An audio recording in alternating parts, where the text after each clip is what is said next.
Tenemos hoy una nueva sesión de nuestros desayunos con innovadores para arrancar este nuevo año, 2018, y tenemos la suerte de contar con Andrea Renda, a quien voy a tratar de presentar antes de darle la palabra brevemente, lo cual no estaría fácil a la vista del currículum que nos presenta, porque tenemos un orador verdaderamente impresionante hoy por sus credenciales.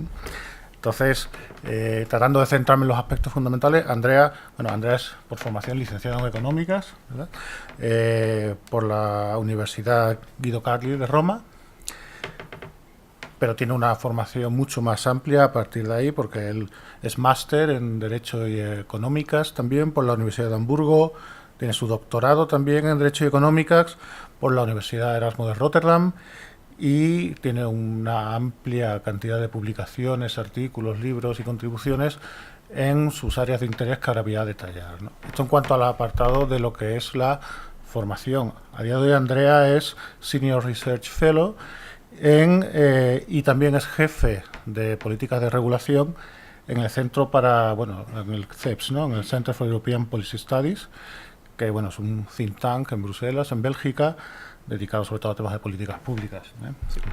Pero además, pues es Senior Fellow, no residente en la Universidad Duke, Kenan, en el Institute for Ethics. Ha sido profesor adjunto de Derecho y Económicas en esta misma Universidad de Estados Unidos. Él es el titular de la cátedra Google para Innovación Digital en el Colegio de Europa, en Brujas. Y también ha sido responsable de aspectos de impacto de regulación, ¿no? Y la evaluación del impacto en los negocios desde 2007. Sus áreas de trabajo fundamentales son la innovación, la regulación y el impacto de las políticas públicas en estos terrenos. Y es de esto de lo que nos viene a hablar precisamente hoy, ¿no?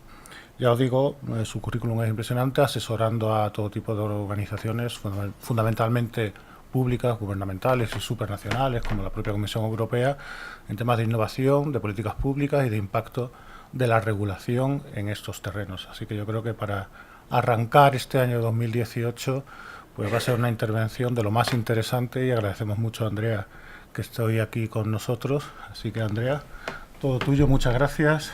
Muchas gracias, Francisco.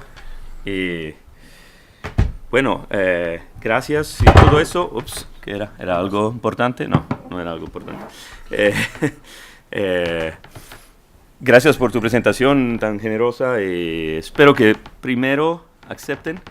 ¿Sabe? ¿Funciona? Sí, funciona, sí. Regreso. Espero que acepten mi itañol primero. Itañolano, porque mi esposa es venezolana, entonces también el español que hablo es con un acento un poco más de Latinoamérica, yo creo, un poco menos de Madrid. Y estoy muy contento de estar aquí. Le agradezco mucho a José Manuel primero, pero a todos los otros que me han invitado.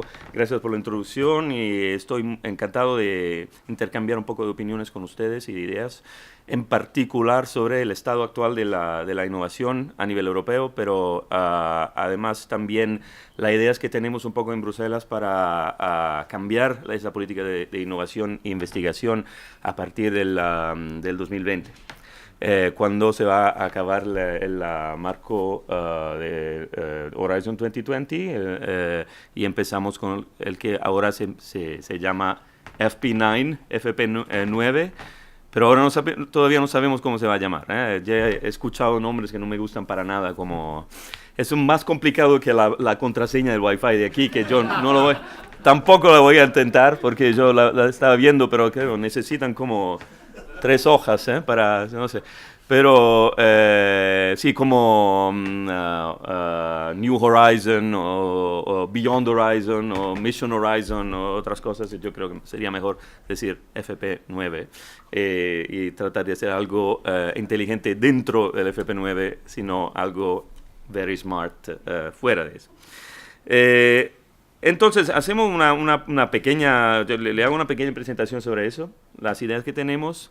No voy a gastar mucho tiempo hablando de dónde estamos con innovación, si estamos atrasados con Estados Unidos. Es un poco aburrido de todo eso, porque hemos hablado de eso para, yo creo, 20 años, diciendo nosotros que Estados Unidos son mejores. Yo voy un poco a criticar esta visión en este momento. Es más fácil ahora de criticarlo. Y lo puedo decir porque acabo de pasar 2 años académicos en Carolina del Norte, uno de los swing states que al final votó para Trump. Yo he visto todo pasar frente de mí, incluyendo un poco la evolución de la Silicon Valley y toda la política, toda la parte de innovación e investigación en Estados Unidos. Entonces tengo unas ideas que me gustaría compartir con ustedes en ese sentido. Entonces no voy a gastar mucho tiempo con el dónde estamos y voy a proponer unas ideas, y estoy muy interesado en intercambiar ideas con preguntas y espero respuestas. Bueno, aquí estamos. Es la última imagen de la fragmentación del nivel de innovación a nivel europeo, de las subregiones, del lado subnacional, preparado por la Comisión Europea en la European Innovation Scoreboard del 2017. Vemos aquí los colores más oscuros son los más innovadores, ¿no? Y aquí hay una lista de... Bueno, eso es un poco amarillo, pero... se ve un poco, yo espero, ¿no? Que la diferencia de colores, se ve también que en todo el amarillo España es amarilla también, ¿no? El amarillo quiere decir típicamente moderate innovators, es un innovador, pero que sigue a los otros y se adapta a los otros, pero no es tan líder en el proceso de innovación a nivel europeo. Dice también que de partir de 2010 la performance de innovación ha mejorado en 15 países de la Unión Europea. Yo soy muy orgulloso de decir que mi país, Italia, y ustedes, España, no están ahí, en la parte del sur de Europa, donde vemos que la performance de innovación no está mejorando en este momento. Aunque hayan casos de excelencia en España, casos de excelencia en Italia, casos de excelencia en otros países del sur de Europa, pero si nosotros vamos a ver cómo es la correlación de la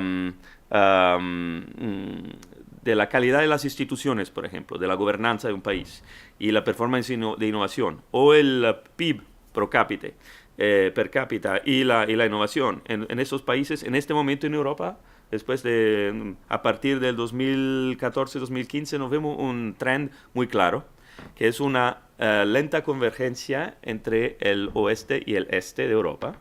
Entonces, también Alemania de este y oeste, pero también los países del oeste de Europa están lentamente mejorando, progresando un poco más rápido que lo del oeste, del norte-oeste de Europa, pero vemos una divergencia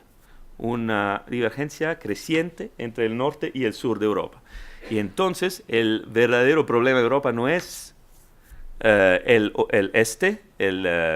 desarrollo de los países del este, que lo que hemos tenido en las últimas 2 décadas, es muy claro que el problema es en el sur. Y en particular en las regiones del sur que tienen un nivel de gobernanza insuficiente, con calidad de instituciones, calidad del gobierno y confianza en el gobierno que es menor que en los países y regiones de Europa. Eso lo voy a proponer nuevamente en unos minutos, porque yo creo que cuando hablamos de política de innovación, no solamente porque estoy en red.es y porque tengo a José Manuel que me mira, pero también porque es muy claro, y para mí como un académico que estudia la gobernanza y la innovación, es muy claro que hay una correlación mucho más grande entre los indicadores de innovación y los de governance, que los indicadores de innovación, lo es burocracia y lo que llamamos ease of doing business indicators, como los del Banco Mundial. La reducción de la regulación, bajar las cargas administrativas es muy importante, pero la calidad de las instituciones es mucho más importante para explicar cuándo se genera un proceso de innovación y un ecosistema de innovación en un país. Bueno, si vamos a ver el ranking de los países en el Global Innovation Index, vamos a ver que hay países europeos como Suecia, Suiza, Dinamarca, que son bastante avanzados en innovación. Eso es un problema que para mí es muy importante, porque a veces nosotros pensamos que toda Europa tiene que ser como Palo Alto. Y claro, si vemos la distribución regional de la innovación en Estados Unidos, o si le pregunta a la gente de Palo Alto, del Silicon Valley, qué pasa en North Dakota o qué pasa en Montana, solo hay vacas en Montana, no hay innovación. Tampoco las vacas son muy innovadoras. La del Montana, puede ser que hay vacas más innovadoras en otras partes de Estados Unidos. por eso a veces nosotros tenemos una ansiedad de performance en Europa que queremos que toda Europa, cada subregión de Europa tendría que ser tan innovadora como la Silicon Valley o tener el venture capital como la Silicon Valley. Claro que nuestra gobernanza multinivel fragmentada, nuestra fragmentación en Europa con Estados miembros mucho más poderosos, nos pone el problema de España que quiere tener su innovación y no puede ser como el North Dakota, que sabe que existe la Silicon Valley, que existe el Massachusetts y no se pone el problema de desarrollar mucho la industria y la innovación como los países miembros individuales de Europa se ponen el problema. Entonces, así ven que en esta clasifica hay muchísimos países europeos, pero al mismo tiempo hay mucha fragmentación en Europa. No es tan diferente comparado a Estados Unidos, este nivel de fragmentación, pero claro que los picos son más grandes en Estados Unidos. A veces hacemos la comparación con Estados Unidos y decimos, pero Suecia es adelante de los Estados Unidos en muchos aspectos. Pero si vamos a hacer la breakdown en Estados Unidos, estado por estado, vemos que hay más o menos, es un cálculo que yo hice hace 2-3 años, hay como 10 o 11 estados de Estados Unidos que son más avanzados de Suecia. Entonces, es una comparación que se tiene que hacer entre partes que sean más homogéneas, ¿no? Ahora vemos algo diferente. Mi opinión es que el modelo de Estados Unidos de Silicon Valley es un poco obsoleto. Se está un poco cayendo en muchos respectos. ¿Por qué? Porque nos dimos cuenta, uno, que ha generado mucha gente muy rica, muy poca gente muy rica. Los jóvenes, los geeks, algunos se hicieron, tuvieron mucho éxito, pero el nivel de desigualdad en Estados Unidos es creciente. La calidad del trabajo va bajando y bajando. Si ven a Donald Trump presidente, hay una razón. Silicon Valley no ha sido suficiente para convencer a la gente del Rust Belt que tenían que votar para otra persona. En este momento lo que está pasando es que el modelo de Silicon Valley parece insuficiente para otros países y insuficiente para Estados Unidos al mismo tiempo. Estados Unidos están en una fase de proteccionismo muy avanzado con Trump. Yo no creo que va a ser muy exitoso del lado de Estados Unidos. Puede ser que va a ser un poco exitoso en el corto plazo, como un boost, pero con mucha deuda pública que se va a aumentar en Estados Unidos, a incrementar. Pero lo que está pasando es que en muchos sectores cruciales, muy importantes a nivel global, donde, por ejemplo, China y Corea están liderando mucho más. Si van a ver los datos, aquí es muy pequeño para ustedes, pero los datos sobre el gasto en investigación y desarrollo en muchos países, van a ver que en 2020 la proyección de la OCDE es que China va a pasar en 2018 como nivel absoluto en billones de dólares aquí Estados Unidos. Ya pasó la Unión Europea en 2014 más o menos, y el nivel per cápita sobre PIB de gasto en investigación y desarrollo va a ser más grande en China. Ya es más grande en China comparado a la Unión Europea en este momento, y va a seguir los otros países en este momento. Pero más importante es que China está invirtiendo mucho más que Estados Unidos en este momento en la fase final de investigación y desarrollo, en la parte de la comercialización de los productos. Ellos han tenido una fase de inversión muy grande en tecnologías como tecnologías de protección del medio ambiente, tecnologías verdes, tecnologías de salud, y han acumulado muchísimas patentes en esos sectores muy estratégicos. En este momento van a la comercialización de estos productos. Si ustedes ven sectores muy importantes como el quantum computing o el supercomputing, como se llama en unos casos, China ahora está liderando a nivel mundial sobre Estados Unidos en el desarrollo de los quantum computers. En Estados Unidos la política de innovación no está tan clara en este momento. Yo también, cuando estaba en Carolina del Norte, trabajaba mucho con el Office of Science and Technology Policy, que no hay Office of Science and Technology Policy en este momento. Entonces es muy difícil de entender lo que pasa dentro de la administración. Hay mucha confusión y mucho es delegado al sector privado. Otra cosa, si ven un poco cómo está progresando comparado al 2010, los otros países en términos de indicadores generales de performance de innovación. La Corea y el Canadá han mejorado muchísimo comparado a Europa, comparado con 2010.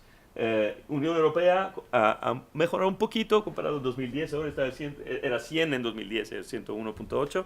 Y hay países que estaban más o menos aquí, China, y ahora está a 80% de la performance de innovación de Europa y va a más o menos empatar con Europa dentro de unos 2-3 años, según las proyecciones que tenemos. Entonces, ¿qué podemos decir de todo eso? Puede ser un paraíso de la investigación todavía, y no sé por cuánto, y un purgatorio de la innovación. Si tiene que hacer como una pequeña conclusión de dónde estamos en este momento. Tenemos mucha excelencia en la ciencia de base, pero no sabemos cuánto eso va a pasar, porque por ejemplo actores como los chinos y los coreanos están invirtiendo, los japoneses en robótica, en inteligencia artificial están invirtiendo mucho más que nosotros, de una manera mucho más concreta, con retos y desafíos y objetivos mucho más claros que nosotros. Y eso es una parte que voy a desarrollar en la segunda parte de mi presentación, los retos, los objetivos más claros que tenemos que desarrollar a nivel europeo. Tenemos un eslogan que utilizamos mucho con el comisario Moedas, que es la Open Science, Open Innovation y Open to the World, pero el lado de abrir los datos para favorecer a los investigadores en la investigación científica, eso no está pasando mucho a nivel europeo. No sé qué pasa con Red.es, si Red.es tiene sus planes de abrir todos los datos en la posición de la mano pública para los que quieren desarrollar aplicaciones a nivel local y a nivel nacional, pero eso sería muy interesante para el futuro.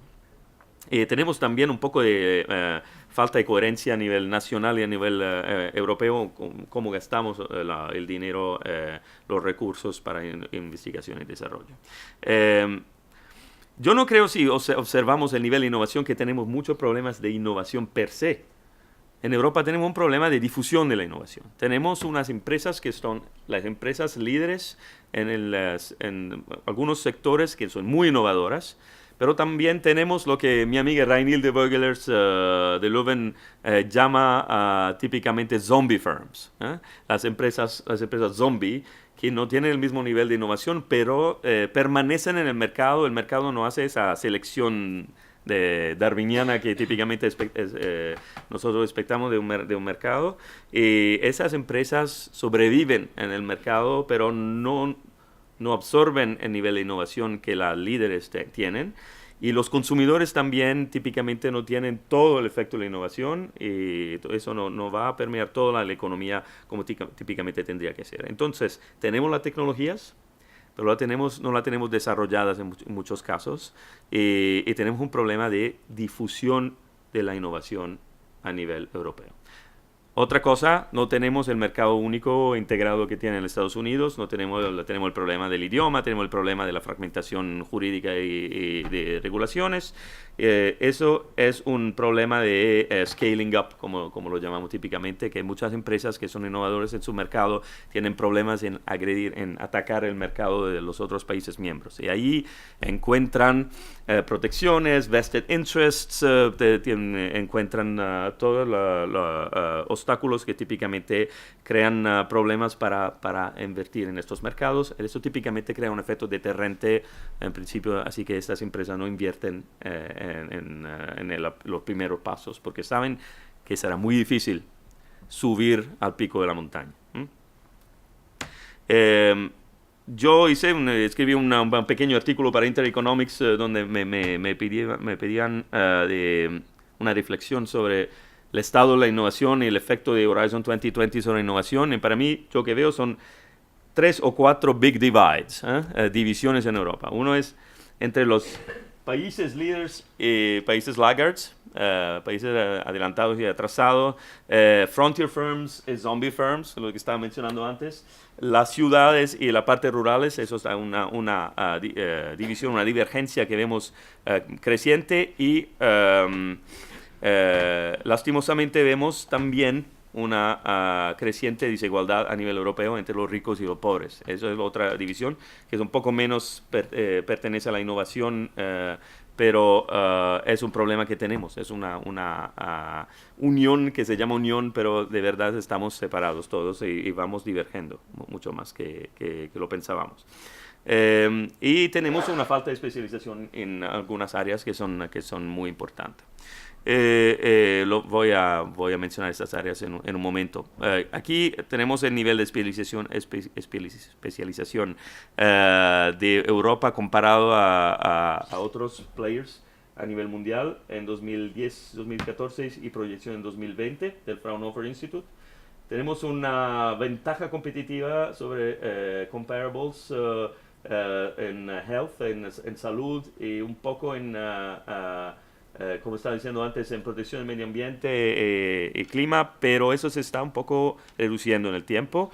Y tenemos una desventaja en transporte, energía, seguridad, y todas esas son tecnologías que son tecnologías horizontales que se van a aplicar a muchos sectores, como las de security. En este caso, Europa está muy atrasada comparado al resto del mundo. Otras cosas, y voy a leer porque muchos, si quieren, si pueden leer de la última parte de la clase, no necesitan lentes, de eso es seguro. Tenemos una ventaja un poco en Advanced Manufacturing, pero eso depende mucho de cómo desarrollamos en la industria 4.0 en Europa y Internet of Things, misma cosa. Tenemos ahora una pequeña desventaja como proyección del 2020. Estábamos liderando en la primera parte de esta década, eso es 2010-2012 en esta proyección de Fraunhofer, y tenemos una desventaja en todo lo demás.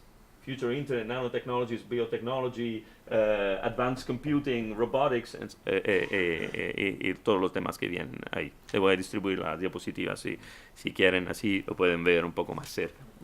Pero eso es un problema porque no es tan la cantidad de innovación y la cantidad de nuevo producto, pero la calidad y la dirección y los sectores que son los más importantes para el desarrollo de toda la economía, que son la parte más importante, es donde una política que está en el medio entre política de innovación y política industrial tendría que concentrar los esfuerzos.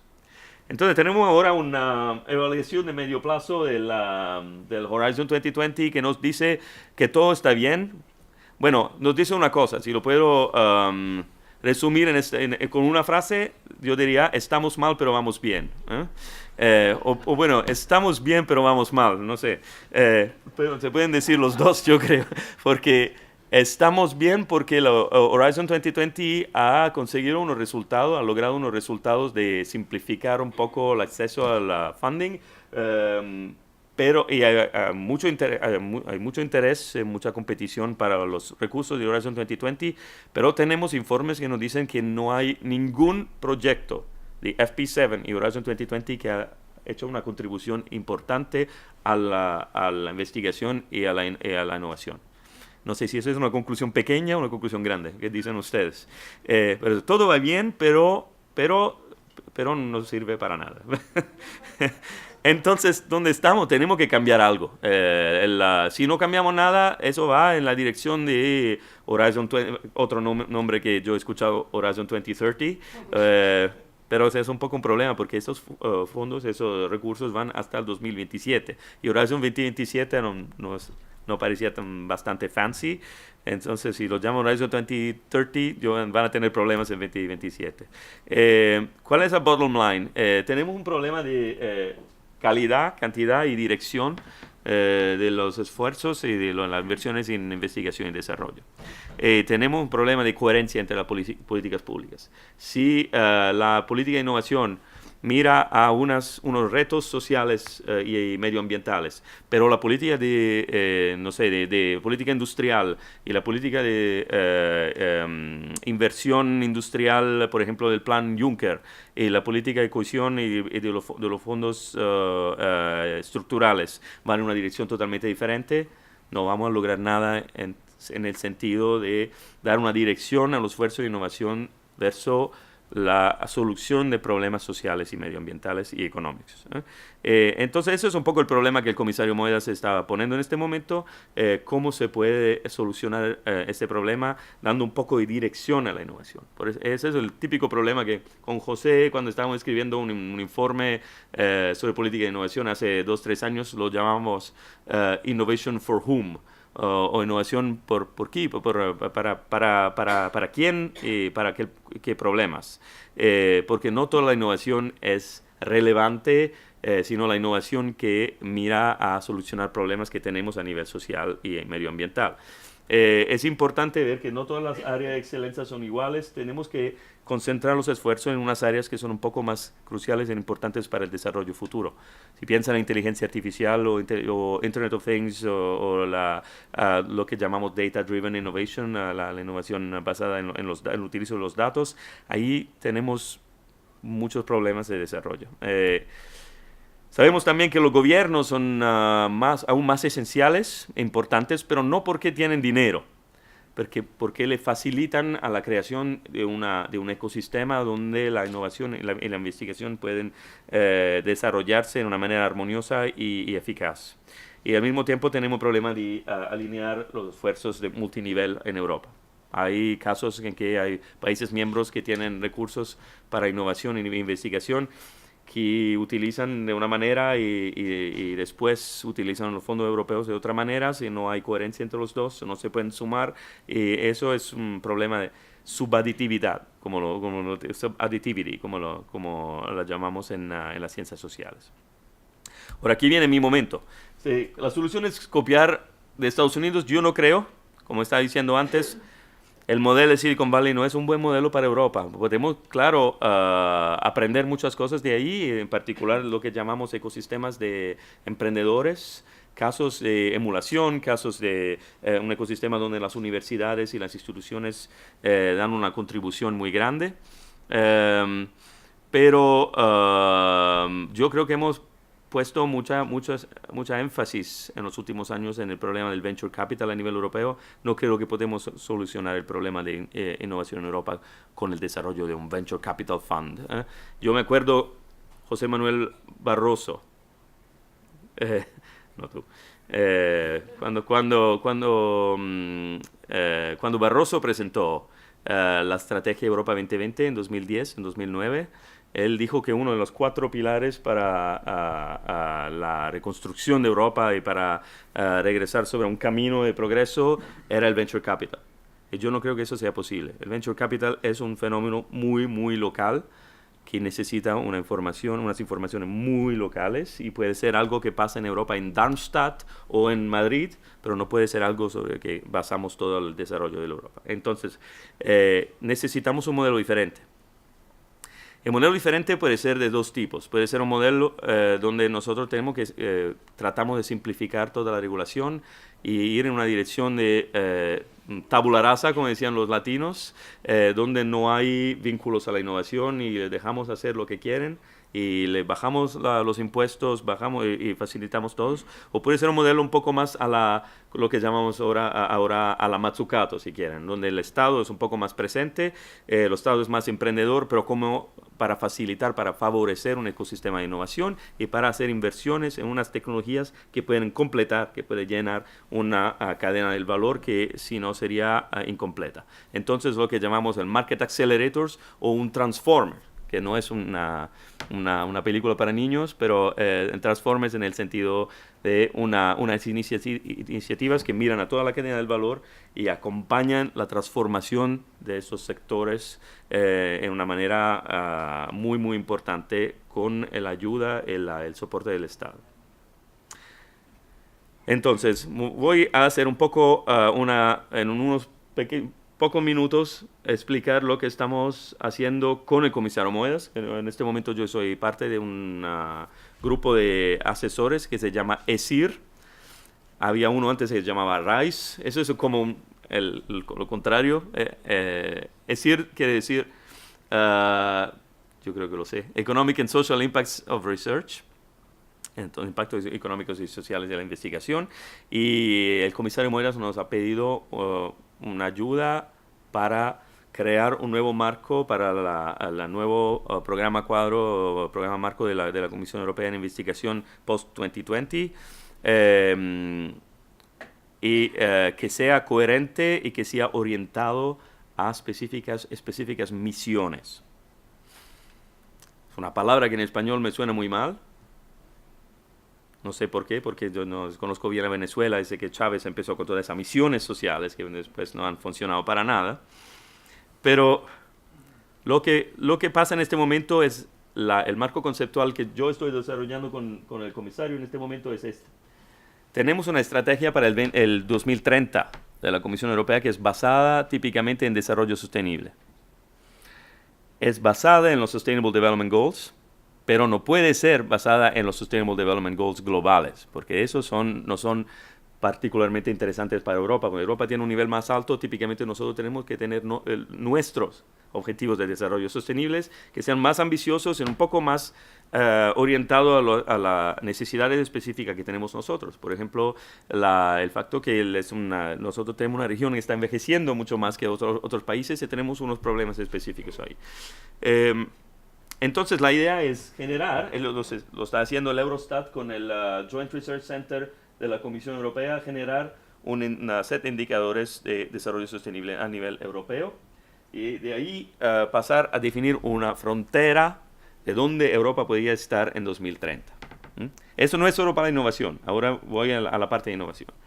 De ahí, de la frontera, se va a desarrollar una política pública europea que sean orientada a esas misiones sociales que sean basadas en desarrollo sostenible. Tenemos una parte, bueno, estas cosas se pueden hacer de muchas maneras, ¿no? Se pueden hacer gastando dinero, se pueden hacer haciendo políticas públicas, ¿eh? Típicamente la parte de spending es la parte que se está negociando ahora, el Multi-Annual Financial Framework, y la parte donde el futuro Framework Program va a estar, ¿no? Y hay también una reforma de la política de sector y las políticas más horizontales, como la política de competencia, políticas de propiedad intelectual, las compras públicas y también los Estados miembros tienen que hacer su parte. Lo que no se puede hacer a nivel europeo, se puede hacer a nivel nacional y coordinar a través del semestre europeo. Bueno, dentro de eso estamos desarrollando una idea de política de innovación orientada a unas específicas misiones. La idea del comisario Moedas es la siguiente. La estamos formando todavía, entonces se está desarrollando. Le voy a decir algo para hacerla entender y estoy muy feliz de discutirlo con ustedes. Es muy bien que Europa invierta mucho dinero en la investigación sobre el funcionamiento del cerebro, para entender un poco más cómo funciona. No de unos cerebros particulares, pero de lo de todos. Porque ya mencioné Trump muchas veces. Pero eso no es objeto de investigación a nivel europeo. Pero también sería importante lanzar unas misiones como, por ejemplo, luchar contra el Alzheimer y ganar esta lucha.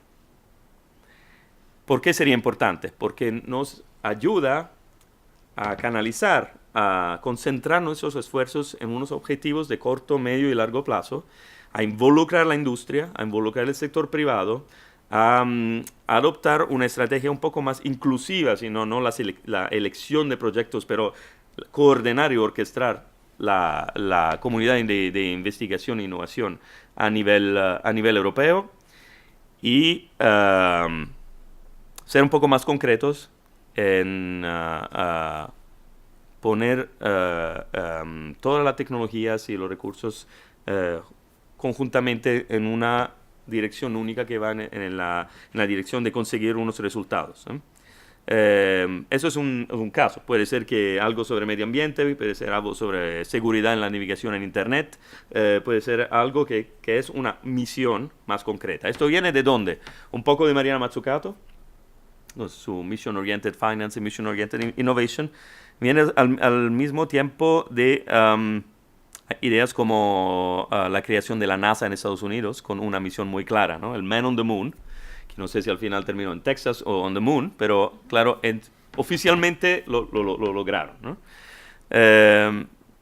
Bueno, este es el caso que estamos trabajando en este momento a elegir y discutir sobre un número entre 5 y 10 misiones que se podrían utilizar como base para una parte del nuevo Framework Program, del Horizon, Beyond Horizon, lo llamamos así. No sería la parte de la excelencia de investigación, que ya está, el European Research Council, esa se va a quedar. No sería la parte de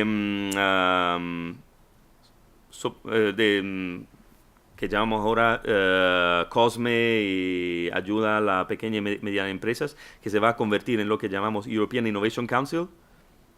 Y si quieren, yo le puedo explicar un poco lo que está pasando. un poco confundido hasta ahora, pero sería la parte de los desafíos sociales, que es una parte muy grande del Horizon 2020 que se va a convertir en misiones. Si va a funcionar, no sé, pero cada misión tiene que tener su gobernanza, sus herramientas y su criterio para evaluar el progreso en el tiempo. Lo que llamamos accountability. En eso es lo que estamos desarrollando en este momento.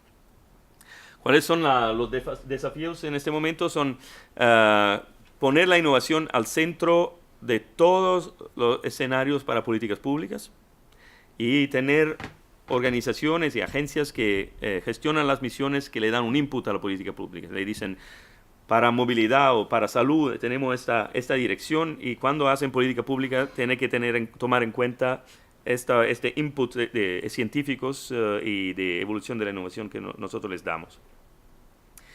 Las agencias van a ser agencias típicamente que van a gestionar cada misión, van a tener el reto de mezclar diferentes tecnologías, tratar de experimentar con diferentes soluciones tecnológicas, no dar prioridad a nadie, a los vested interest, a los incumbents, a nadie, y llegar a un resultado final que sea también una comparación de alternativas de inversión y de policy, que sea un input también para las políticas públicas. Hacer roadmap tecnológicas que pueden ser utilizadas como input para la evaluación de la política pública también. Todo es juntar la parte de investigación con la parte de políticas públicas europea. Y la cosa más importante es que todo esto tiene que ser una área de experimentación y un área donde se van a experimentar diferentes soluciones tecnológicas para llegar a un resultado.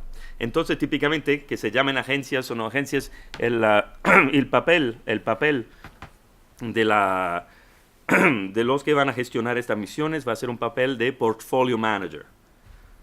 Ellos tienen que tener todas las posibilidades tecnológicas y tienen que de verdad gestionar el riesgo para cada posibilidad y ver 1, 2, 3 soluciones, tener un plan B, un plan C, un plan D, pero llegar a un resultado en el medio y en el largo plazo.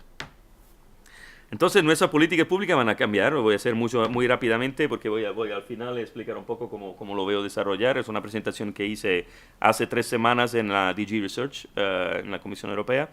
Ahora hacemos políticas públicas de esta manera: una definición del problema, las opciones alternativas, el análisis de impacto y el ciclo de regulación. Cuando tenemos riesgos para el futuro, tenemos típicamente el risk assessment, el risk management y la evaluación. Con la nueva tecnología vamos a tener un problema diferente. Vamos a tener un problema de tecnología emergente, o disruptive technologies como lo llamamos, la necesidad de desarrollar una estrategia de experimentación y aprendizaje en el tiempo. Solo así vamos a aprender lo que funciona y lo que no funciona, porque no es el tiempo para nosotros de mirar al pasado y ver lo que funciona, lo que sirve y lo que no sirve. Porque nos vamos a aprender mucho de lo que ha funcionado o no ha funcionado en el pasado, sino tenemos que experimentar lo que funciona y lo que no funciona en diferentes partes de Europa y con diferentes tecnologías. Entonces va a ser muy difícil, pero ese es el papel de lo que gestionan las misiones. No puede ser algo como tengo un sendero muy claro y lo voy a seguir, porque eso será muy, muy selectivo. Vas a hacer lo que se llama picking winners. Es un poco más parecido, pero esa es la muy gran victoria de José Manuel. Pero no se puede decir muy, muy fuerte. Esto es off the records. Es muy, muy parecido a lo que ha pasado con el European Institute of Innovation and Technology en Budapest, de que José Manuel era el director, con lo que llamamos KICS. Es un caso de creación de plataformas multi-stakeholder que tienen la componente de educación, de innovación, de políticas públicas, todo juntos, y que son orquestadas de una manera inclusiva y no selectiva para llegar a un resultado específico. No tienen una misión específica, eso tendría que añadir, pero eso es un modelo que la Comisión va mirando con mucha atención. Tiene solo un problema, es que la cosa más exitosa del Horizon 2020, pero es la única cosa que no es de verdad gestionada de DG Research. Entonces, hay un pequeño pasaje que es admitir que hay algo que es gestionado para DG Education, que es más exitoso que los demás, que es gestionado para DG Research. Entonces, esos kicks puede ser que serán llevados un poco dentro de la competencia de DG Research, ahora, del post-2020, serán como una base para crear estas misiones de una manera que sea multi-stakeholders, con todas las partes interesadas, involucradas, pero con una dirección más clara y una responsabilidad para los agentes y para los portfolio managers que van a conseguir esta misión. Entonces voy muy rápido sobre las últimas partes. Lo que va a pasar en futuro con políticas públicas a nivel europeo es esto. Yo solo le puse sectores aquí y problemas, más problemas que sectores, porque no voy a tratar de adivinar lo que serán las misiones. Yo he visto diferentes listas hasta ahora, pero vamos a tener plataformas que serán orientadas a las misiones. Esas plataformas van a dar un input a las políticas públicas, van a perseguir sus misiones. Al mismo tiempo van a dar un input a las políticas públicas europeas, porque la política pública tendrán que ser adaptada a la necesidad de la innovación. Sino lo contrario de lo que ha pasado hasta ahora, que la innovación llega un poco después. No, eso es, la necesidad de innovación se pone antes y las políticas públicas siguen para realizar esos objetivos de una manera más armónica. Entonces, DG Research va a tener muy probablemente el papel de filtrar todos los input tecnológicos para la Comisión Europea y enviarlo a lo que llamamos Regulatory Scrutiny Board, la nueva que va a chequear las nuevas iniciativas de políticas públicas europeas. Eso se hace a través de un análisis de impacto ex ante.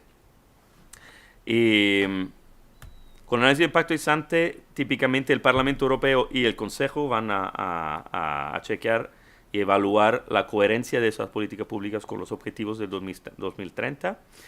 Y todo eso es parte de un ciclo de evaluación que no tiene el objetivo de ver si la nueva iniciativa de política pública tiene más beneficios que costos o van a generar unos puestos de trabajo, pero no se sabe cuánto van a eliminar.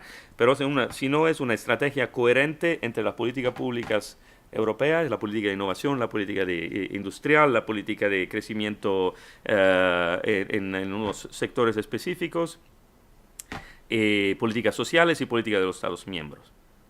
Todo eso es una propuesta que tenemos en la mesa en este momento para discutir con la Comisión para modificar las políticas públicas europeas. Entonces la quería presentar aquí. Como gobernanza tenemos unas opciones. Puede ser que la Dirección General de Investigación va a asegurar el cumplimiento con los objetivos de las misiones. Puede ser que la dirección va a cooperar con otras direcciones generales para hacer esto, no sabemos todavía. O puede ser que las agencias ya incorporen la parte europea y la parte nacional. Bueno, eso es poco más la parte estratégica, no sé si cuánto es interesante para ustedes, pero eso son opciones alternativas que ya tenemos en la mesa, tenemos que discutirlo en el mes de febrero y marzo. La Comisión va a lanzar una consulta pública ahora sobre este tema, sobre las misiones en particular. No le va a decir cuáles son las misiones, le va a decir unos ejemplos de misiones, porque si no, no le van a provocar con una guerra sobre la misión específica, porque eso va a ser muy bárbaro. Pero le van a pedir si están de acuerdo con esta transición a una política de investigación e innovación más orientada a unas misiones específicas. Hay, desde un punto de vista de políticas públicas, 3 ventajas específicas. Uno es que en este momento hemos tratado de involucrar la innovación en las políticas públicas a nivel europeo, dándonos lo que llamamos un Innovation Principle, que no sabemos exactamente qué es, pero es como pensarlo muy bien cuando hacemos una política pública, pénsalo 2 veces, 3 veces, cuál es el impacto sobre innovación. Eso no ha cambiado mucho, porque siempre si hace un análisis costo-beneficio de una política pública, siempre tiene que pensarle en un beneficio, cuál es el beneficio, uno de los beneficios sería innovación. Pero si vas a tener un input específico de una agencia que va a perseguir una misión y una política pública a nivel europeo que es muy coherente, tienes el problema, esta nueva iniciativa, ¿cómo va a ser una contribución a este objetivo que tenemos, a esta frontera que tenemos para el 2030? Eso va a ser diferente, porque en este caso la Comisión Europea va a tener un input tecnológico, un roadmap, una idea de cómo se va a evolucionar el sector, la tecnología, y ser innovation friendly será lo mismo que ser coherente con las otras políticas públicas, es la misma cosa. Otra cosa que no está funcionando muy bien para mí, los innovation deals, no sé si si tienen familiaridad con la idea de innovation deals, fue introducida hace un par de años para la Comisión Europea, la idea que un innovador, una empresa que tiene un problema con una regulación, que no sabe cómo interpretar una regulación, por ejemplo, y cree que su modelo de business tiene un obstáculo en una regulación existente, puede contactar a la Comisión Europea y explicar el problema, y la Comisión Europea no puede cambiar la regulación, típicamente en un Innovation Deal, pero puede aclarecer, puede averiguar si hay problemas de interpretación y puede coordinar este problema. Esto no ha funcionado mucho. La Comisión me dice que no ha recibido muchas respuestas para Innovation Deals, que es una manera muy elegante para decir que no ha recibido nada, pero esa es mi interpretación. O puede ser que recibieron una o dos. En este caso, si hay una persona o una agencia que tiene el objetivo y tiene la responsabilidad de lograr un objetivo de corto, medio y largo plazo, y tiene un problema con la regulación, esta persona de una agencia, que puede ser José Manuel mañana, pero José mejor se quede en red.es, está haciendo un buen trabajo, muy bueno aquí, pero una persona como José Manuel podría tomar el teléfono y llamar a la comisión y decir, necesito esto cambio, esto tendría que ser un cambio en la regulación, porque si no, ese sector no se puede evolucionar. Por eso que decimos, los que gestionan las plataformas orientadas a las misiones tendrían que tener acceso directo a los policymakers. Hay académicos que han dicho tienen que ser políticos muy mayores, puede ser que han tenido lugares de responsabilidad. Uno como, no sé, Carl Bildt o Javier Solana, ¿no? Alguien que puede llamar a una persona, o Juncker mañana cuando va a ser presidente de la Comisión. Y tienen acceso directo a los policymakers. Otra cosa, eso necesita que cambiamos un poco la manera de evaluación de las políticas públicas a nivel europeo. No vamos a concentrar nuestros esfuerzos sobre beneficios y costos de las políticas, sino tener un análisis multicriterial que nos dice cuánto esa nueva iniciativa está contribuyendo a los objetivos que nosotros tenemos para la visión de Europa, económico, social y medioambiental, en 2030. Y todo lo que hacemos será orientado a eso, no orientado a tener beneficios mayores del costo, pero eso es muy peligroso en muchos casos cuando se hacen políticas públicas de muy alto nivel. Le puedo explicar mejor, pero es parte de mi actividad académica.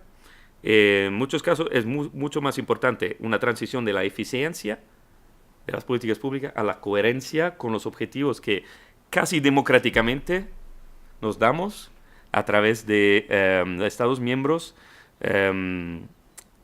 democráticamente electos, en muchos casos, en la larga mayoría de los casos, que se ponen de acuerdo para fijar una frontera para el 2030 que sea una visión para Europa, no solo una visión económica, pero una visión económico, social y ambiental.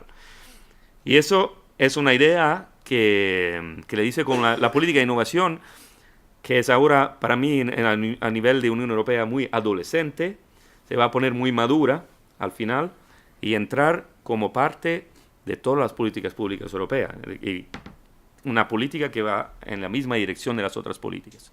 Si no, no vamos a conseguir nada con la política de innovación. Vamos a tener innovación, puede ser que no sea la innovación que nosotros necesitamos.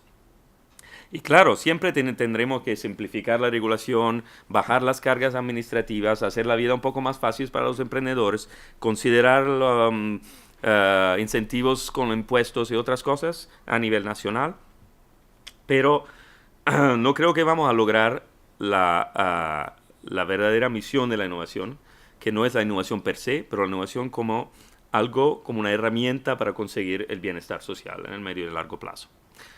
Bueno, eso termina mi presentación.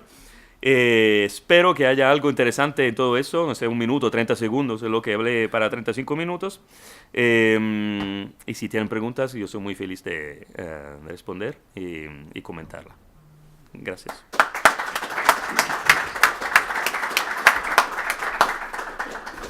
Pues muchas gracias, Andrea. La verdad es que ha sido muy interesante y bueno, muy ilustrativo, ¿no? de lo que viene, ¿eh? Es un aperitivo de cómo se van a conformar estas políticas a nivel europeo en el siguiente periodo, y eso es algo que bueno, nos interesa a todos en general, y en esta casa siempre interesa muy en particular.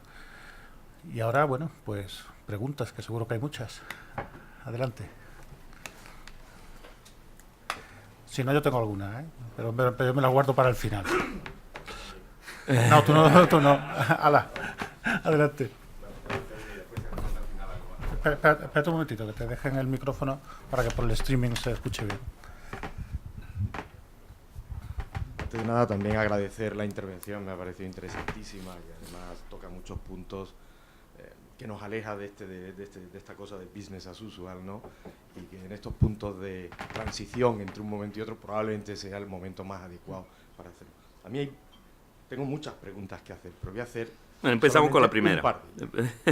Hay una... Antes, al principio, cuando estabas hablando de cómo se situaba Europa en el ámbito de la innovación y contabas el tema, y que claro, no se puede comparar cada uno de los países europeos con Estados Unidos, porque allí también hay. Es cierto, y además si bajamos un poquito más también tenemos eso, o sea, cuando decimos, bueno, en cualquier comunidad autónoma, pues también hay vacas como en Madison o, no sé, o en donde, claro, o en Montana, y mi pregunta es cierto que no todos los sitios pueden tener un nivel de desarrollo de innovación elevada, pues porque hay actividades que no están regidas por ese nivel de innovación. Pero también es cierto que la riqueza y que el progreso se produce en esos sitios donde se produce la innovación.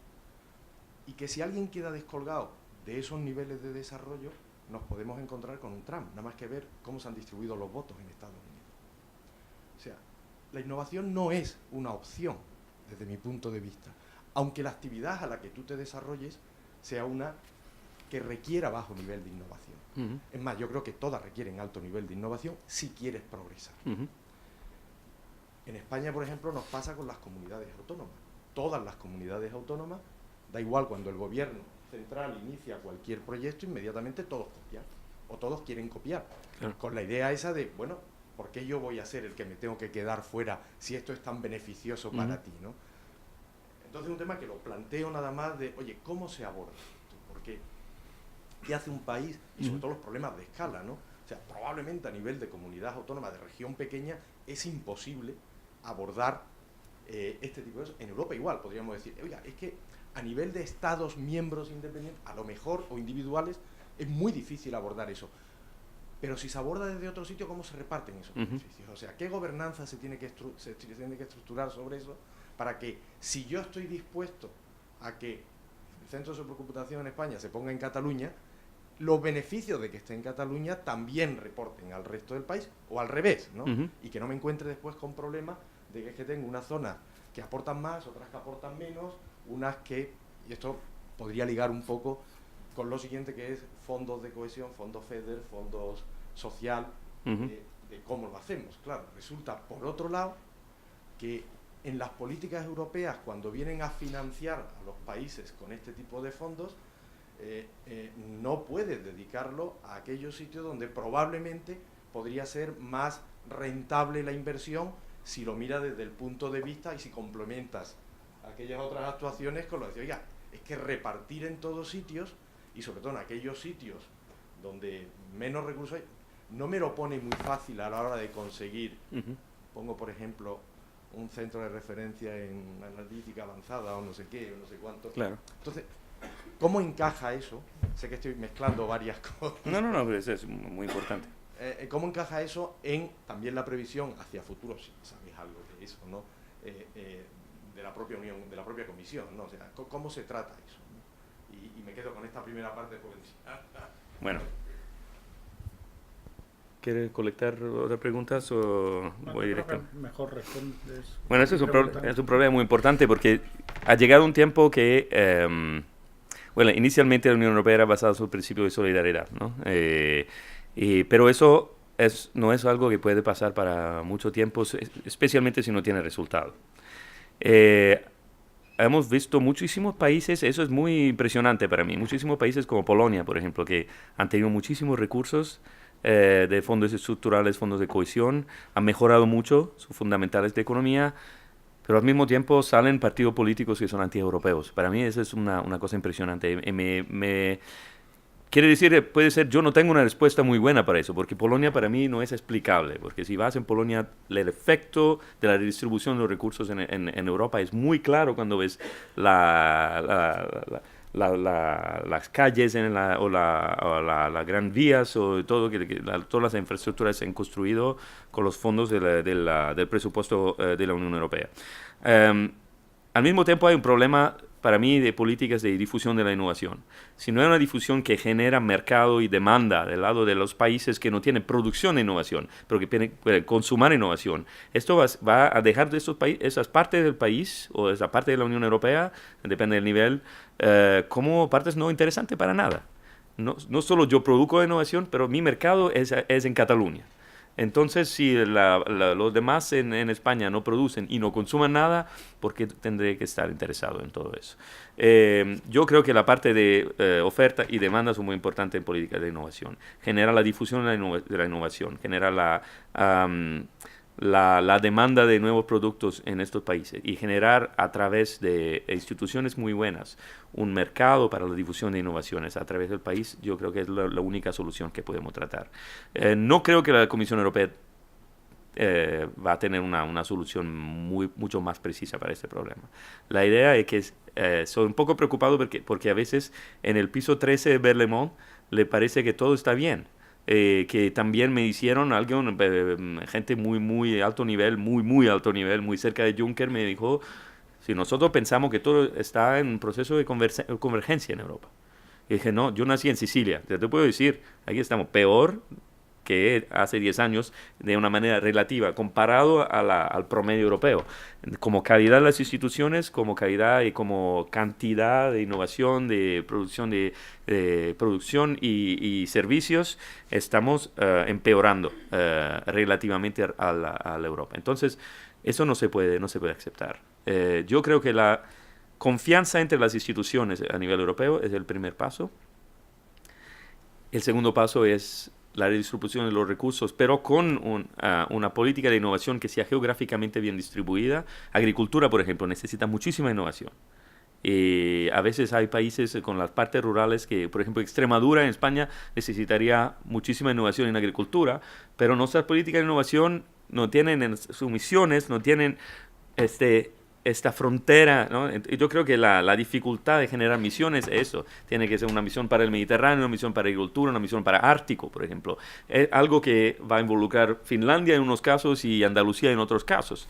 Y yo creo que es como un walking on the tightrope, ¿eh? Es un ejercicio muy difícil, muy acrobático, pero es la única manera de generar una manera conjunta de ver las políticas europeas y de ver el valor añadido de la política europea. Siempre vamos a tener problemas siempre California te dice por qué estamos en Estados Unidos y yo también no sé por qué se quedan, porque aún tienen un mercado muy grande de 350 millones de personas. Claro que si tú hablas con un geek de Palo Alto, él te dice, bueno, pero aquí están mucho mejores, no sé, yo nunca me iría a Durham, North Carolina, donde vivía yo. ¿Por qué? Porque no hay el mismo nivel de entusiasmo, de énfasis de producción, de creación, de innovación y todo eso. Entonces lo vemos un poco como inferiores eso. No sé por qué tenemos que compartir algo, recursos o solidaridad con esta gente. Cuando la gente habla un idioma diferente, es una nacionalidad diferente, eso se pone aún más difícil, ¿no? Entonces yo creo que solo una combinación de políticas públicas y más coherencia, más confianza en las instituciones que nos puede llevar a un resultado. Último ejemplo, yo soy italiano, típicamente he estado de acuerdo con Alemania, increíble. Todos estos años que Alemania nos decía, ustedes quieren más flexibilidad en el presupuesto, en el semestre europeo, nosotros no estamos de acuerdo porque no tenemos confianza en ustedes que puedan implementar las reformas que nos proponen. Yo estoy de acuerdo. Italia para 20 años ha hecho propuestas de reforma que se quedaron a nivel de propuesta o a nivel de ley nunca implementada. Entonces, ¿por qué tendría yo, si veo que hay un país que no tiene su capacidad de gobernanza, de implementación de reforma, de evaluación, de monitoreo del progreso y todo eso, si no lo veo, ¿por qué tendría que dar un poco de confianza a este país que me propone la 150ª reforma en 20 años que nunca se ha implementado? Entonces, yo creo que hay muchísimas cosas pequeñas que tienen que ser en muchas partes para solucionar, para mejorar en este problema. Pero no tengo una magic wand con que se puede solucionar en 2 años.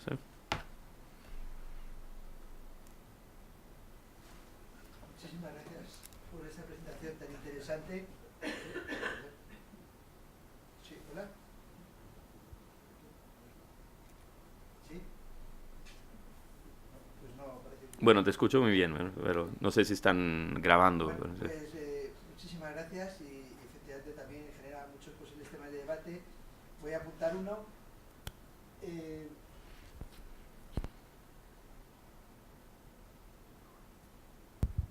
Estabas, muchas gracias, destacando la importancia de la gobernanza.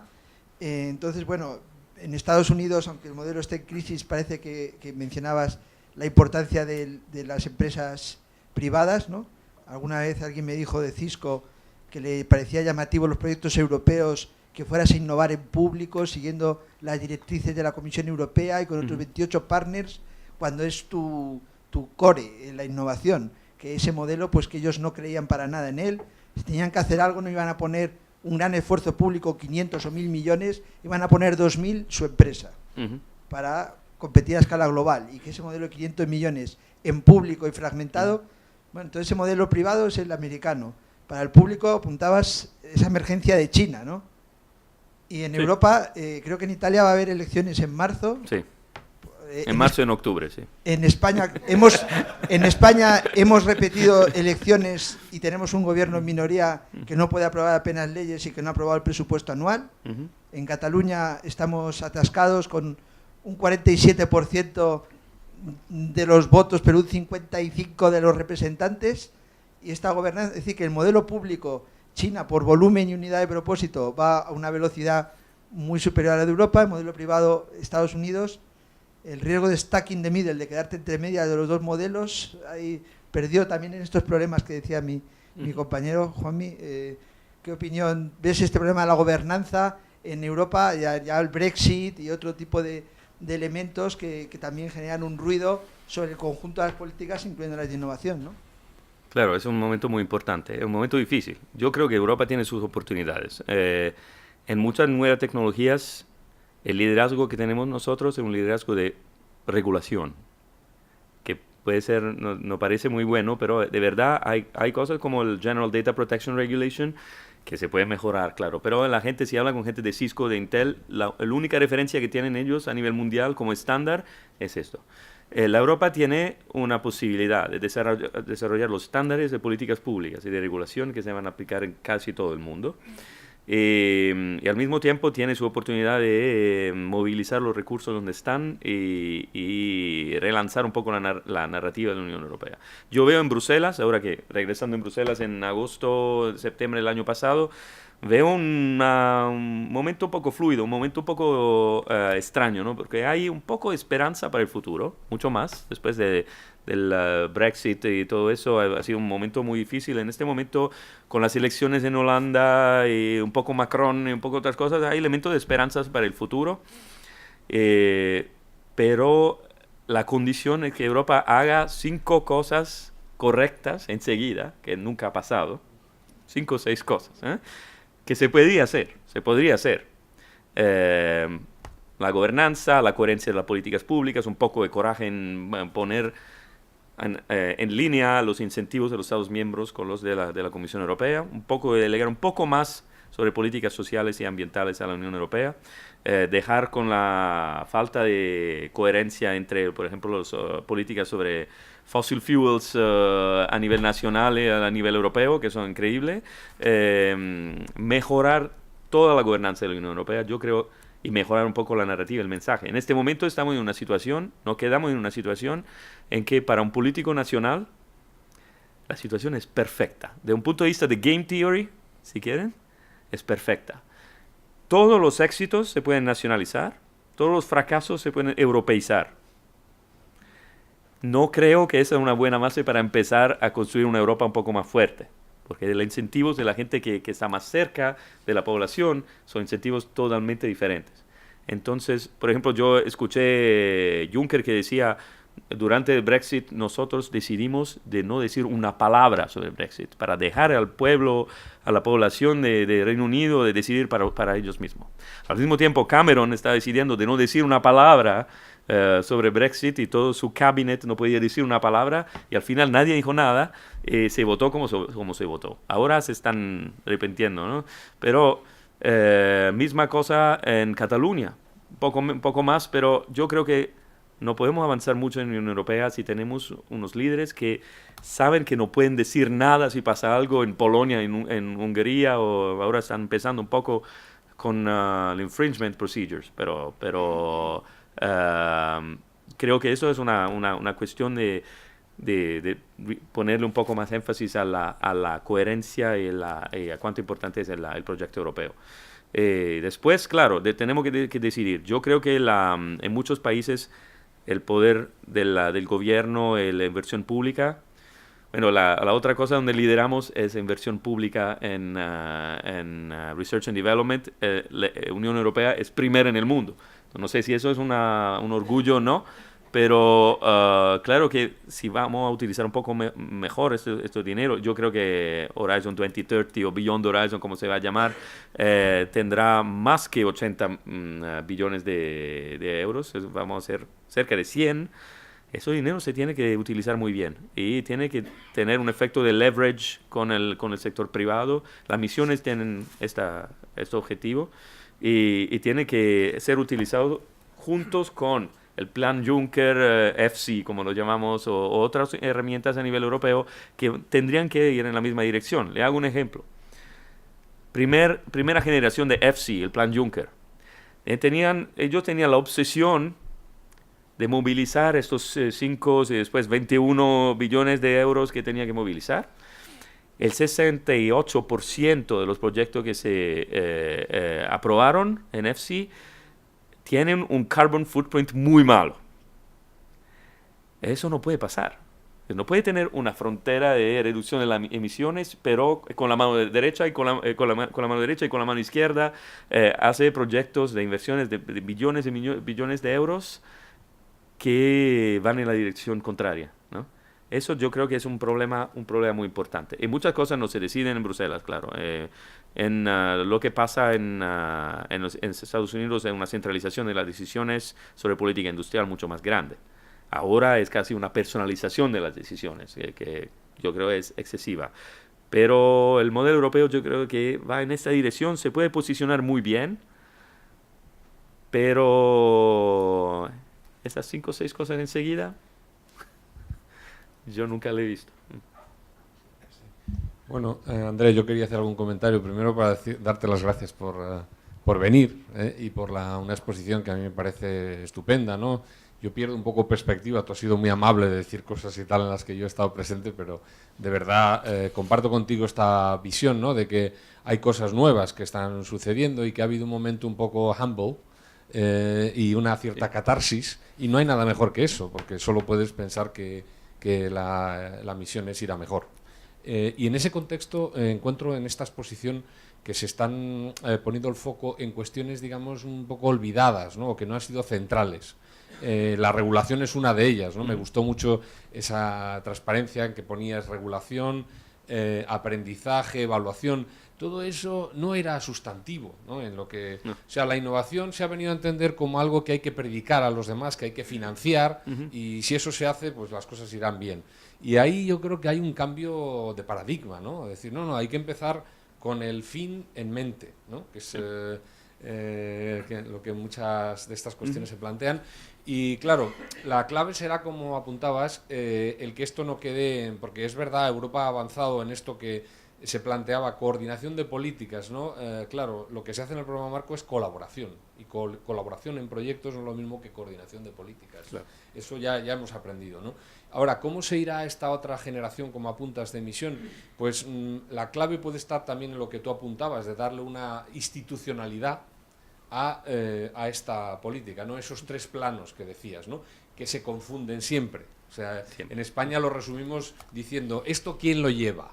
Entonces, quién lo lleva significa quién lo gobierna, quién lo gestiona y quién lo evalúa. Esto se confunde. Entonces, eso es un sinónimo de modernidad. O sea, el separar esas tres niveles y generar una tensión entre las tres, de manera que hay quien pide los resultados, quien los tiene que entregar y que luego quien de manera independiente lo va a evaluar, es un gran avance. Sería un aquí gran me avance, hace reflexionar que quizá tengamos aquí los elementos, porque Red está en ese nivel de la gestión, el observatorio es el órgano de evaluación, de aprendizaje, podríamos pensar, de perspectiva, y desde luego la gobernanza y la dirección estratégica de la entidad corresponde a la Secretaría de Estado. O sea que quizá aquí tengamos un ecosistema, un laboratorio de lo que pueda venir. Pero bueno, dicho esto, yo te quería plantear una pregunta. Es verdad que habrá que estructurar, yo creo que eso en la propuesta que hagáis es fundamental, porque luego si no se entiende bien la estructura que se propone o no se le da una institucionalidad, esto se pierde. O sea, y luego entrará en el circuito de los burócratas que lo verán con respecto a las estructuras y a las inercias, etcétera, y entonces pedirán que se establezcan redes, que sí, pero hay que tener en cuenta que esto ya existe, que ¿sabes? Entonces la cuestión será crear una estructura y luego, más fundamental, crear una dinámica. Una dinámica para que esas estructuras luego tengan una vida y una cultura que sea la que estáis planteando, ¿no? Entonces, en ese contexto, la pregunta que te quería hacer era más, porque claro, si lo que se va a hacer es agencias, no pueden ser las agencias ejecutivas que la Comisión adora, porque de esa manera le deja mucho margen a hacer todo, digamos, lo que significa envolver una labor que termina siendo muy burocrática, ¿no? Si el modelo es el DARPA, que puede pensar Mazzucato, hay que pensar que DARPA no es una agencia, es una cultura. Y es una cultura también de gestión de recursos humanos. O sea, el que ha leído los casos descubre que DARPA es singular por la forma en la que se empodera al talento, por la forma en la que se contrata y se despide a la gente. Y entonces, ya digo, la cultura. Y en ese contexto lo que te iba a preguntar era, porque se pone mucho énfasis, como sabes, en el tema de lo pequeño, ¿no? Las pymes, los países y tal tienen que contribuir, cómo de esto pasamos a lo grande. ¿Qué papel juega en todo esto lo nuevo? O sea, en el sentido de los jóvenes. Porque yo tengo para mí que todo este grado de contestación que hay no es una crítica al modelo social o al modelo... Es una frustración de una generación que está viendo pasar todo esto. Entonces, ¿qué papel le ves tú a todo esto de los jóvenes, lo nuevo, la innovación disruptiva en el concepto que estáis diseñando de misiones, ¿no? Si la innovación es el futuro, y para crear futuro hay que crear misiones, ¿qué papel van a jugar las personas y en particular los jóvenes? Bueno, eso va a ser muy importante para el futuro. Yo me imagino unas agencias, no ejecutivas, no es ese modelo, pero unas agencias un poco más flexibles, que tienen un mandato de involucrar la componente de educación, la componente de innovación, la componente de política pública e instituciones y el sector privado, todo en el mismo sentido de generar ideas para el futuro y soluciones tecnológicas y de modelo de business para el futuro. Tendríamos que elegir o que encontrar una manera de incorporar en las actividades de esas misiones, de esas Mission Oriented Agencies, la experimentación de todo tipo, que vaya en varias direcciones, no solamente en la dirección de lo que ya existe del status quo, pero la dirección de tratar, por ejemplo, de utilizar al blockchain para hacer tokenización de servicio de energía digital, por decir. Y utilizar una tecnología, una arquitectura tecnológica particulares para conseguir un resultado que se pueda experimentar en un país, en una región, y se pueda hacer scale up para toda Europa. En ese sentido, los jóvenes que son estudiantes universitarios, los jóvenes son emprendedores muy jóvenes que tienen que empezar no los pondría en contraposición con las grandes empresas y los incumbents, sino en cooperación con ellas. Darle un reto a las grandes empresas de hacer Open Innovation y de involucrar los jóvenes emprendedores haciendo co-creación, haciendo también experimentación de diferentes soluciones, sin hacer una decisión binaria, ¿no? Si voy en la dirección de grandes empresas, no puedo ayudar a las pymes o los jóvenes emprendedores, y si no, si voy a ayudar a las pymes, no puedo ayudar a las grandes empresas porque tengo que favorecer las disruptive technologies. Yo creo que todo eso se puede analizar de una manera un poco más coordinada. Un ejemplo es España. En España yo creo que es muy interesante lo que ha pasado con el blockchain. Esa plataforma que se está desarrollando es interesante. La plataforma de Alastria, el blockchain en España, es interesante. Claro, está empezando ahora, pero es una plataforma que tiene dos características que me interesan mucho. La primera, que hay muchas grandes empresas que se han puesto en discusión lanzando conjuntamente una plataforma que es multisector y que se abierta como permissionless innovation a todo lo que quieren desarrollar algo. Y la segunda es que esa es una plataforma nacional, entonces es una plataforma abierta que al principio no tiene unos vínculos de propiedad intelectual o de estándar propietarios típicos, aunque se vaya desarrollando con un poco de estándar propietarios cuando se trata de smart contracts o smart transactions. En particular, empresas como JP Morgan está detrás de eso. Banco Santander también un poco están trabajando en un ejercicio nacional de Open Innovation que podría ser muy interesante. Hace falta a esta plataforma la componente pública, que sería muy interesante. Hay países como Estonia o Finlandia que están experimentando con blockchain de una manera salvaje, en el sentido positivo de la palabra, muy agresivo. Yo creo que eso es un buen ejemplo de cómo se puede hacer algo experimental con las grandes empresas, las pymes, los jóvenes, los estudiantes que tampoco tienen una empresa, son individuales y que quieren experimentar con algo nuevo y generando algo que puede ser un servicio público, un servicio al público, que le da ventaja y le baja los costos y favorece el acceso a los servicios públicos para muchísima gente. Energía digital es uno de esos. La idea, por ejemplo, que vamos a tener coches eléctricos y que necesitamos cargar, y vamos a tener un Airbnb de los cargadores, por ejemplo, en un blockchain, que es una red distribuida que nos dice quién privado en este momento tiene un cargador que nosotros podemos utilizar en cualquier parte de la ciudad. Una app que no es propietaria nos dice dónde está. Nosotros vamos con un smart contract en 5 euros y cargamos nuestro carro, nuestro coche.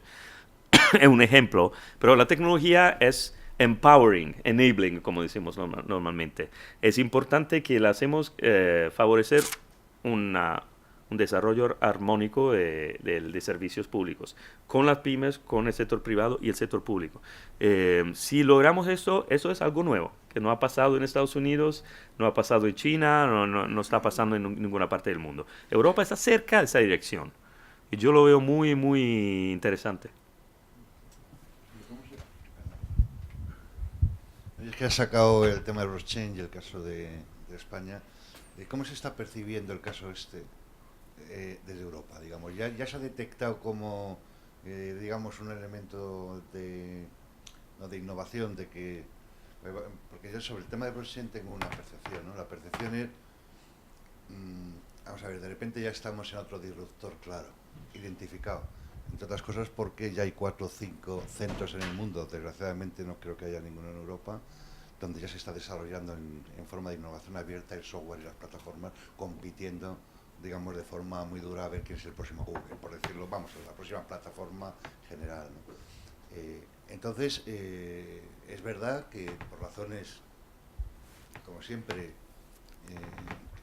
de detalle, o sea, casi de personas, se ha producido el caso Alastria, aquí, en fin, en general todo este movimiento que está habiendo sobre el blockchain, ¿no? Que yo tengo un indicador muy sencillo de que esto funciona en ambos sentidos, porque en mi universidad todo el mundo se ha puesto a hacer blockchain. Quiere decir que en este momento ya, no sé si me explico, incluso el mundo académico y tal ha decidido que hay. y sobre todo que las herramientas están disponibles, es decir, que ya hay plataformas donde se puede avanzar en este tema, ¿no? Y es verdad que esto no lo he visto, ni con el tema de blockchain y tal, no lo he visto en Europa. ¿Se has identificado ya desde Europa que está sucediendo algo aquí? Bueno, en Europa estamos un poco lentos siempre, ¿no? En Bruselas nosotros sabemos que somos un poco como tortugas, ¿no? Cuando empezamos a discutir un problema, tratamos de hacerlo muy temprano, porque ya sabemos que nosotros vamos a discutir por mucho tiempo con el Parlamento, el Consejo, detrás, segunda vez, tercera vez, conciliation y todas esas cosas. Entonces, típicamente empezamos tan temprano que llegamos muy atrasados al final, porque cuando empezamos ya no sabemos nada de lo que está pasando. Lo que está pasando en este momento en la Comisión, hay mucho interés para blockchain en DG Connect, mucho interés en DG Grow. Hay una plataforma de blockchain para las aplicaciones industriales. Y un poco en DigiFisma, que es la parte de servicios financieros. Ellos no se hablan. Lo que pasa en DG Connect, no saben nada de lo que pasa en las otras partes. Y a veces yo organizo, como José Manuel sabe muy bien, organizo eventos y conferencias de Bruselas. Y esta gente se conoce en este momento, ¿no? En CEPS. Cuando viene a la sala de conferencias.